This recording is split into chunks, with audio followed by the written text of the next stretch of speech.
welcome to Orion Homestead Projects. First of all, I would like to say happy Thanksgiving, everyone, because right now it is Thanksgiving Day, November 2023. In this particular video, we're going to run through the entire build process of the HM122 sawmill. I was hoping to have it already built by this point, but life and the weather got in the way, and so we're going to start it today on Thanksgiving. I'm going to try to get as much of the process done today as I can, starting out with the tracks and then running through everything else. I spent the morning unpacking everything, staging everything, getting everything ready and set to go so that I didn't waste a lot of time in the build. At that, I say let's get started. Well, here we go. So the first thing that I need to do is put together the feet that go under the sawmill rails. I've got everything set up. I've got my impact with the right size wrench on it to be able to start putting these together. One of the things that I've done as well is spray a little WD-40 on the bolts to try to make sure they go on smooth and keep them lubricated. So the way the instructions are set up, you have the base plate right here. One of these bolts goes through the bottom of the base plate, and then one of these nuts go on there, and then from there we cinch it down, tighten it up, put on the next one, which is actually underneath the slide rail, and then another one goes on top, and we just keep repeating that over and over until we get all 12 of them done.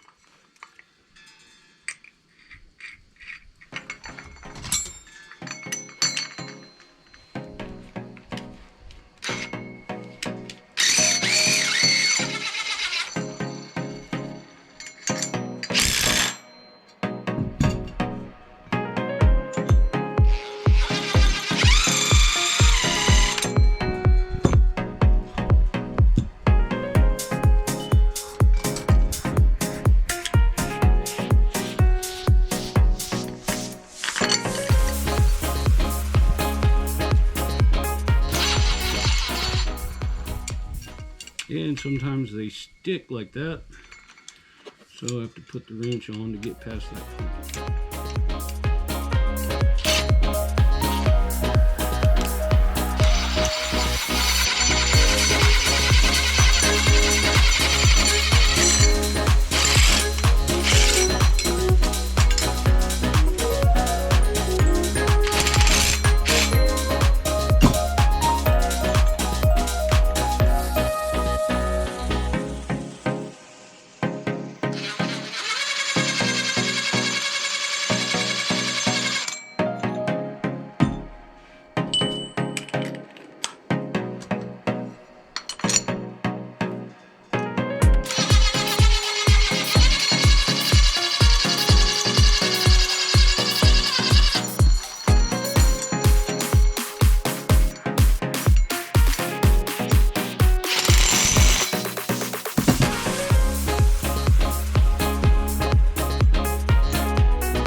12 feet. So at this point, we'll collect these and run over to the rails and start putting them underneath, and then start building the rails and leveling them out. The remaining nuts that you see here go on top of each one of these, on top of the rails, and cinch down to hold it in place. On to the next video. I'm back, folks. So last time I was on video, we had made all the feet. I came out here and I put all of those in along the entire 16-foot section of track. Actually, it's more than that. It can handle a 16-foot log, but I've got all of the feet in. The other thing that I did was I went ahead and put in all of the log benches across the entire length of the track. Pre-positioned all the hardware in place too, so that at this point all I need to do is just do squaring, leveling, and tighten it all up. Another thing that I did to try to help me out is created this little jig here that I use my clamps, and it spaces the track at exactly 26 inches, so I don't have to fight it as I'm going down. I had one over here, but it wasn't working right. One of the ends were out of square, and it was causing it to screw up a little bit, so I took it off. The one thing that I did want to point out too, if you can see it, I'm really happy with myself. All of the posts that I put into the ground are dead underneath all of the supports. This one right here was supposed to be centered. That one is a little bit off, but I'm not worried about it. But all the rest of them dead on exactly where they're supposed to be. So that makes me really happy.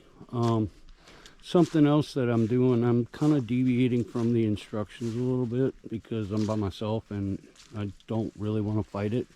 So what I did was I fixed this outside rail right here.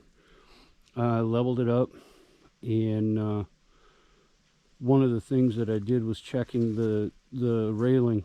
I figured out that the outside of the rail, sitting exactly 1.5 inches away from the edge of the 2x6 that I have laying down there, actually centers it dead over the rails, and so it's 1.5 inches on this side, 1.5 inches on that side. So all I did was take and stand up a 2x6 and walk down the entire length of the rail to get it somewhat lined up real close, and give me a fixed starting point. I tried to level up the feet on each side of the joints there to try to make that easier. When I cinch down the hardware, those should cinch up really nicely on both ends right here. So once I get this side completely fixed, then I'll go through and do the other side.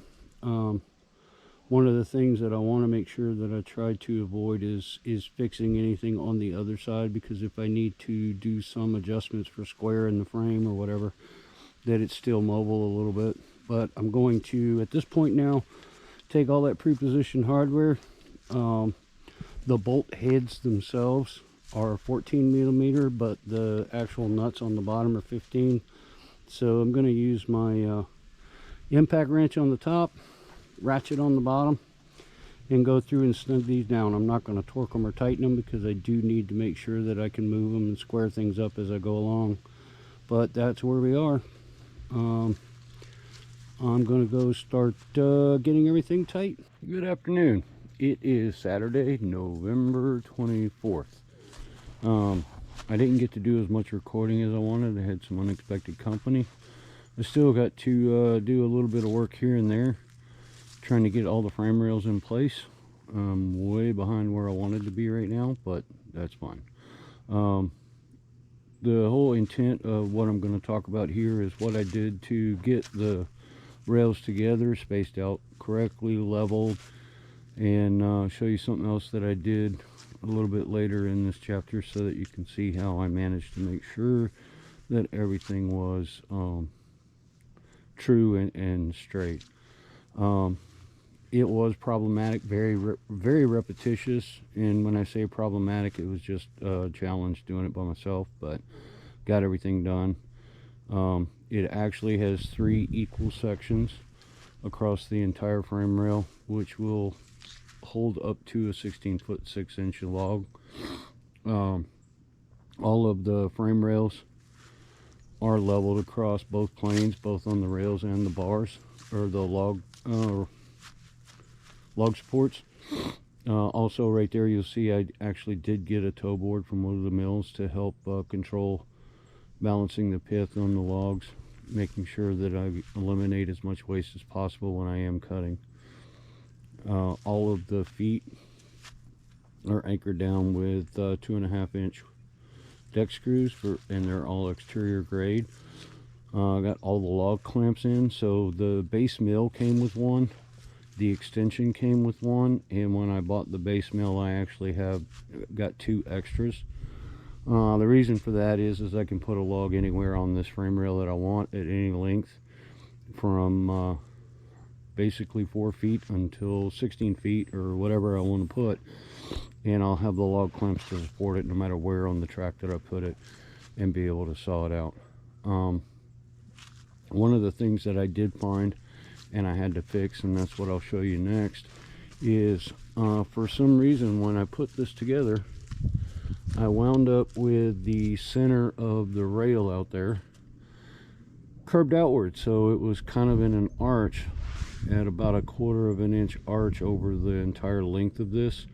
And I found that because I put this string right here just to check that it was straight, and in putting the string across from end to end is where I found out that in the center it was bowed outward uphill on the rail, so I had to undo everything. I left the ends locked in place, shifted it back in line with the string, and then secured it all back down. I also used the string across the center of the log supports, marked a 2x4 at 1.5 inches, because if you'll see right here I have that spaced at 1.5 inches on both ends, and was able to verify that it is truly flat across the plane from end to end, and the spacing between the string that I ran across and the top of the log ramps was all exactly the same. So it is level, but even if it wasn't level, it is flat, so that is a bonus for when you're cutting. And I think that pretty much covers everything. If there's any questions or anything about anything that I may have done, because I know I left a lot of stuff out getting it to this point, just let me know, and I'll try to answer it. It is just very repetitive and straightforward, going back and forth across it over and over again, setting the spacing, setting level, and just constantly going back and forth across it until it is truly level, square, flat, the whole 9 yards all the way across. The next step in this process is to actually start putting together the power head. I have it up there on top of the hill in the driveway, and that is where I'm going to start next. I'll probably do most of it on time lapse so that I can get a lot more in. At key points when I find something interesting or whatever, I'll probably stop and talk to you and let you know what I'm doing and why I'm doing it. But there we are right now, and we'll get to moving on putting that whole power head together. That's the next chapter. Okay, before I put this on time lapse, I wanted to run through a few things. So the very first step is to put these posts through the power head. One of the key things that it does say is to make sure that they go in through the top. And one of the other things that I found, which is typical on my build as opposed to every other video I have, the instructions call for you to use one M6 by 16 millimeter bolt, as you can see right there. Well, for some reason, even though they're calling for you to install it, it is already installed, and you can see that right there. So I forgot about that, and I'm sitting here going through everything looking for that bolt, and then remembered what I'd seen in other videos and realized it's already there. So I'm going to start working on putting this together and put it on time lapse so you can see how it all goes together. I've unpacked everything, laid the power head down. I used the top of the crate to put down on the gravel, and have stacked all the components that I'm going to need on top of that to keep them off the ground, separated them out. Those are the base wheels that roll on the rails, the tank, dashboard, the top right there. Once I get that on, then I'll be able to actually use my tractor and lift this up and set it on top of the rails. And then those are the front posts for the power head as well. So all of the stuff is here, all laid out, separated, and ready to rock and roll. Hopefully I can get quite a bit of this done today, and my intent is to actually get this finished and started tomorrow before I run out of daylight. So we'll see how that works.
Good afternoon.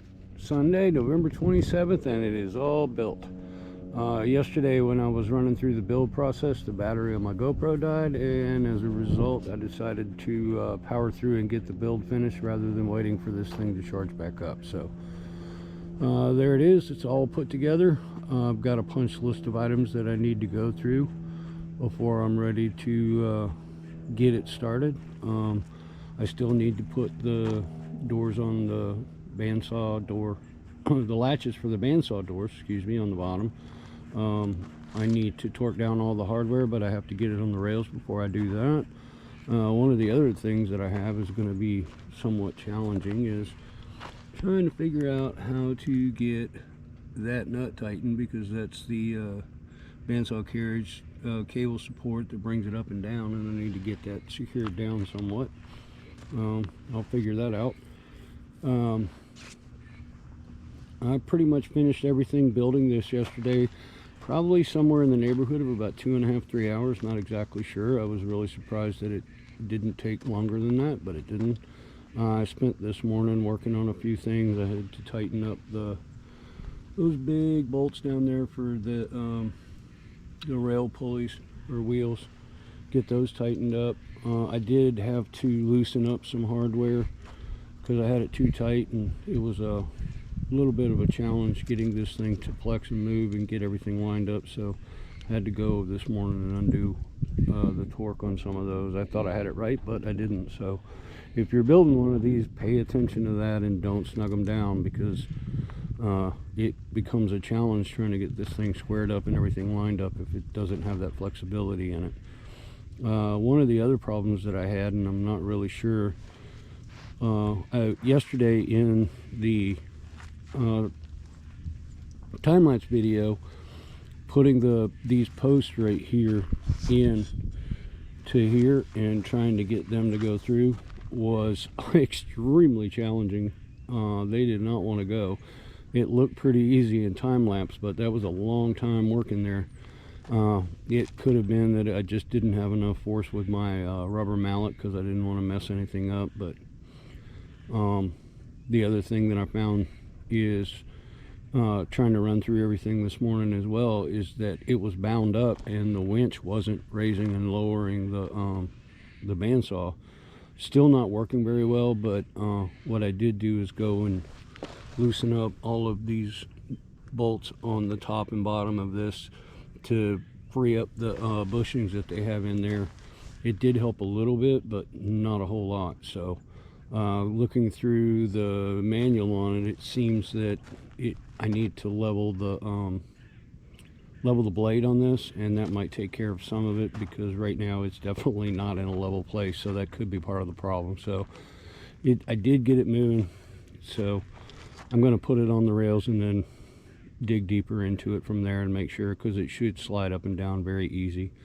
Went and picked up supplies this morning to get the motor serviced, to get the tank full with windshield washer fluid, because it's winter time and I don't want it to freeze, so I'm going to use that.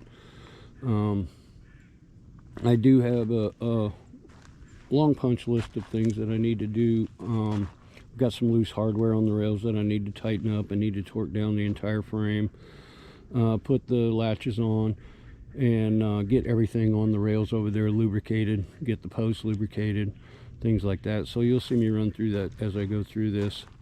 The next thing that I have to do now, though, is get this thing picked up and somehow try to get it over on those rails by myself with me and my tractor. So we'll see how that works.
Well, unfortunately, that didn't work. Front end loader didn't have enough clearance to get it up on the rails, and everything is wet, so it was slipping. Backhoe definitely didn't have the strength to get it up, so I have to figure something else out. I'll be back. Well, everyone, as you can see, I have finally got it on. That was somewhat of an ordeal. It was very taxing for me by myself, but I got her up there. I'll give you a little rundown on how I did it, but as you can see, it's rolling down the track very easily, no effort whatsoever.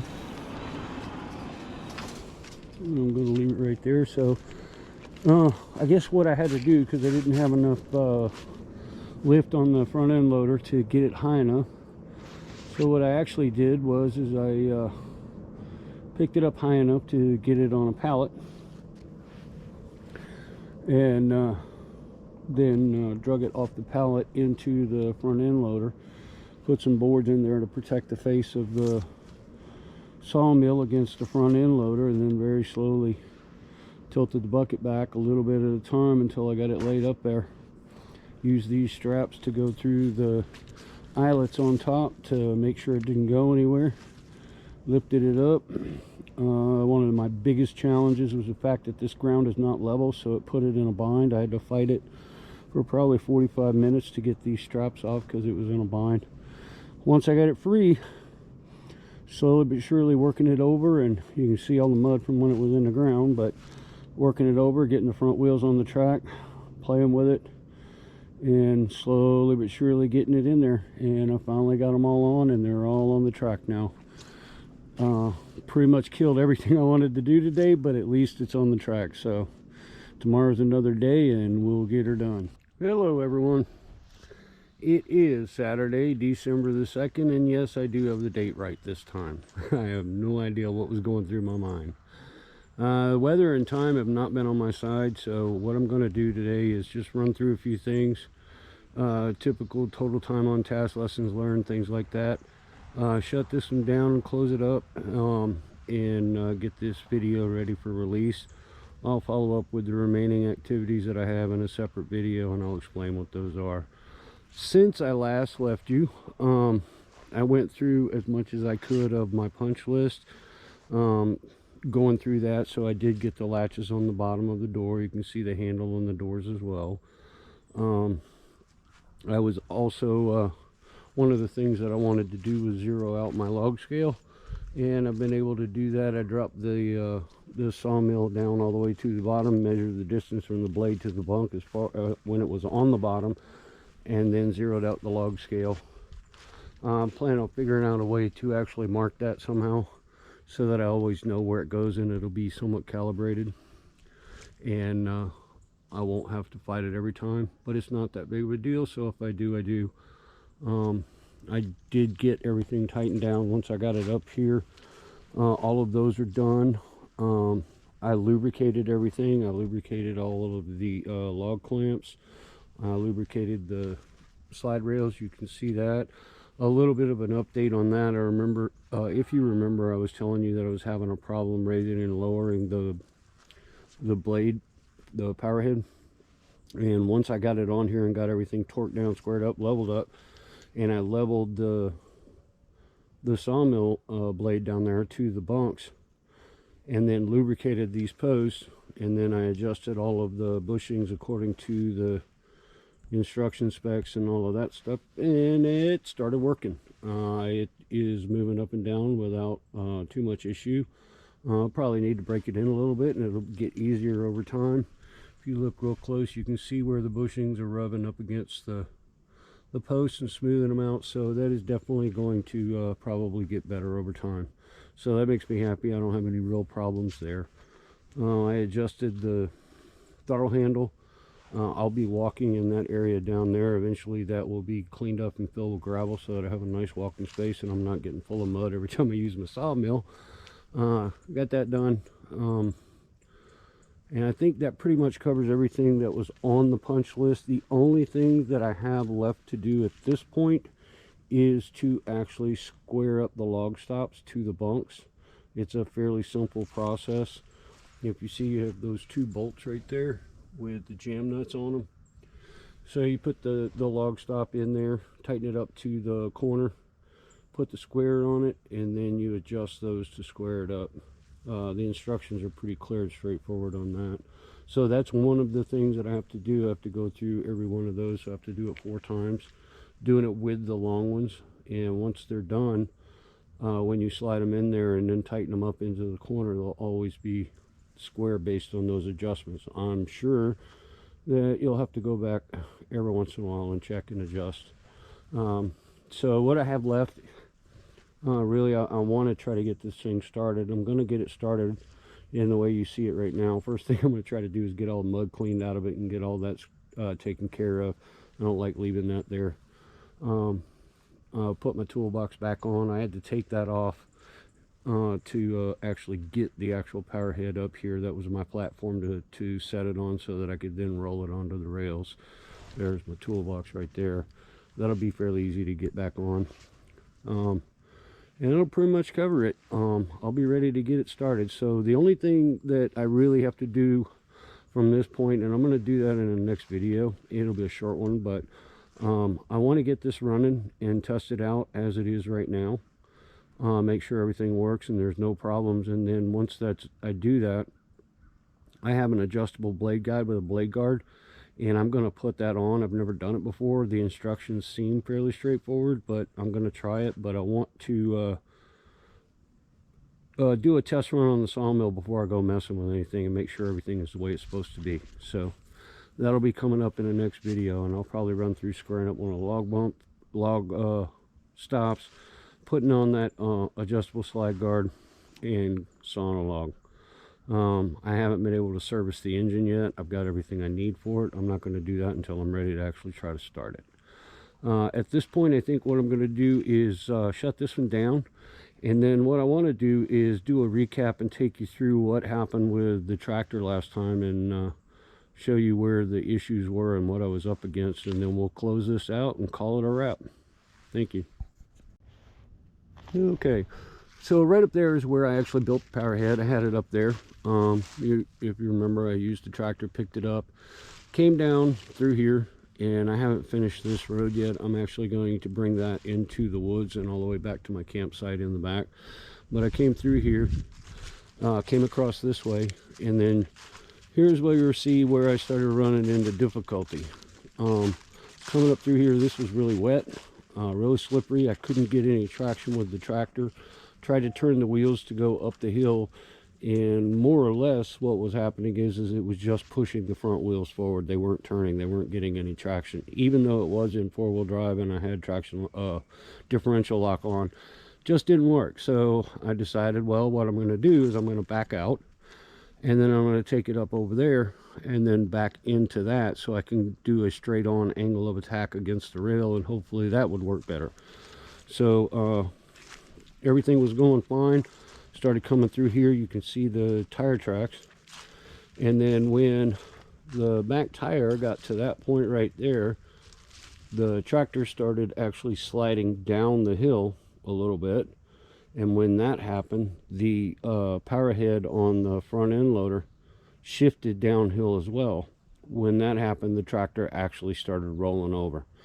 That was not fun for me, so what I immediately did was just drop that power head. I'd rather lose a power head than the investment in my tractor by rolling it. But I dropped it down pretty quick, lowered the center of gravity, and it settled back down. So I came over here, and I can show you where I actually dropped it and the result of that. If you look right there, you can see in the ground where it hit. It hit on that root as well, scarred it up.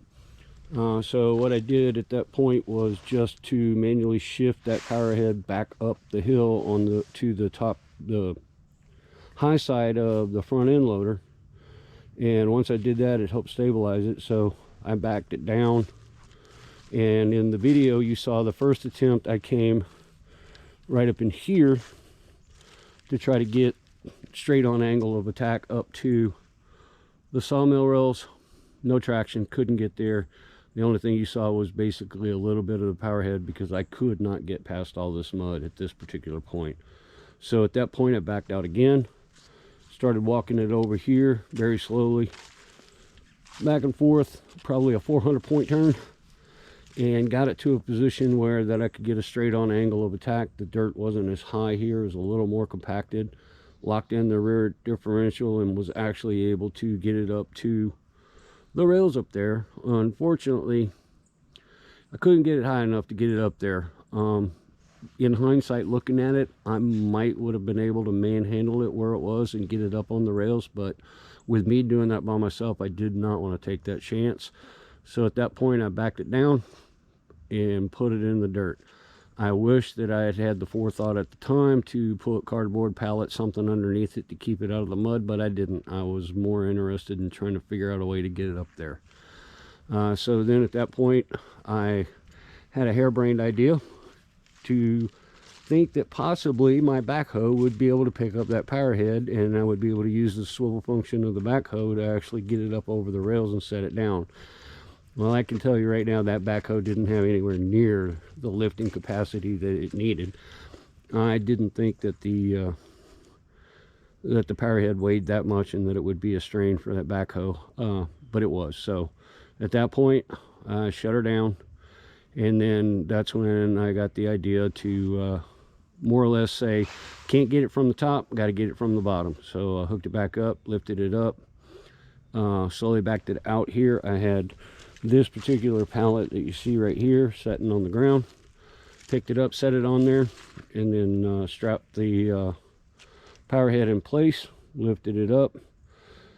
I actually rolled the power head off of that pallet to get it into the front end loader bucket.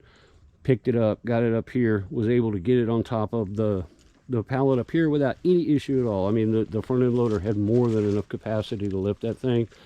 But as I said previously, ground nut level, that is level. Put everything in a bind. I had to fight it for a long time to get everything freed up. Once I got everything freed up, I did have the wheels laying on the boards that pretty much align with the rails. So they were able to, once I had it free, roll on those boards up to the rail, and then it was just a matter of back and forth, picking it up, moving it forward, whatever I needed to do. There was a couple of times it was tipping on me, and that was kind of troublesome, but eventually I got all four rollers on the rails, and as soon as I did that, it stabilized and everything was good, so I rolled it down. And there you have it in a nutshell. At this point, all I need to do now is just remove that pallet, clean this up. I'm going to get my toolbox back on and move on to the next phase of this little project that I've got going on here. So in typical fashion from all my videos, one of the things that I want to do is talk about lessons learned. I think from one of the biggest perspectives in lessons learned is I think that I probably should have thought of this pallet table idea a lot sooner and actually built that power head right there. And had I done that, it would have been just a simple matter of rolling it up on the rails. I could have actually positioned it wherever I wanted to, spaced up the pallets, done whatever I want, so it would just roll right off of one and onto the other. The other lesson learned, as I already have mentioned, when I set that thing down, I should have put something under it instead of dropping it in the mud. My bad, but it is what it is. I'll get it all cleaned up and it won't be a problem. One of the other things that I learned, and it's not really in the instructions, but I'm going to have to look into it. Let me show you something real here. So if you look right there, you might be able to pick up some scratch marks on that log support. If I drop this thing down, it's actually hitting that log support on that side. And I'm wondering if maybe I need to loosen these up and shift them up a little bit, because there's more than enough clearance on this side, as you see.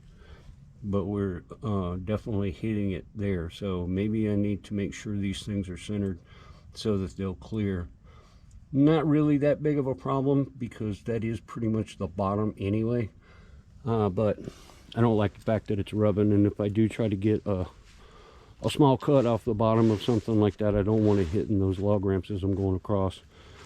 From a lesson learned perspective, I think that pretty much covers it. It was straightforward. The instructions are very detailed.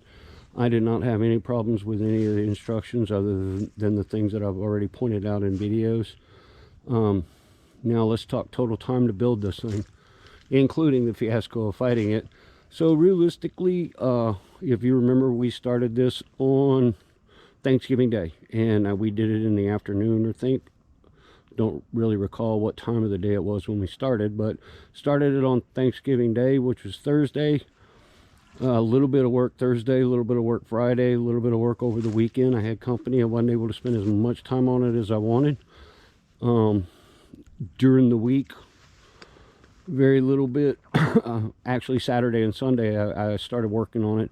Sunday, I was able to finish it, and that's when we tried to put it onto the log ramps, and we saw how much of a problem I had with that.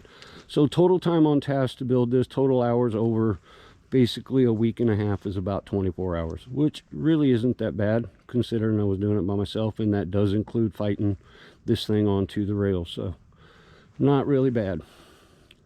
Total cost for the setup that I have here, that's with the base sawmill, track extension, the blade guide, the adjustable blade guide that I have on there, and the additional log ramps. If I'm not mistaken, the total cost of this sawmill setup as I have it is about $4,200. So sawmill 42, total cost on the foundation was 11, so I've got about $5,300 in this investment. With the prices of lumber and what I plan on doing, I'm going to recoup that in no time at all. I appreciate your time. Thanks for watching. I hope that you enjoyed this, and if you did, please subscribe and follow, because there's a lot more to come, and it won't all be about a sawmill. Thank you.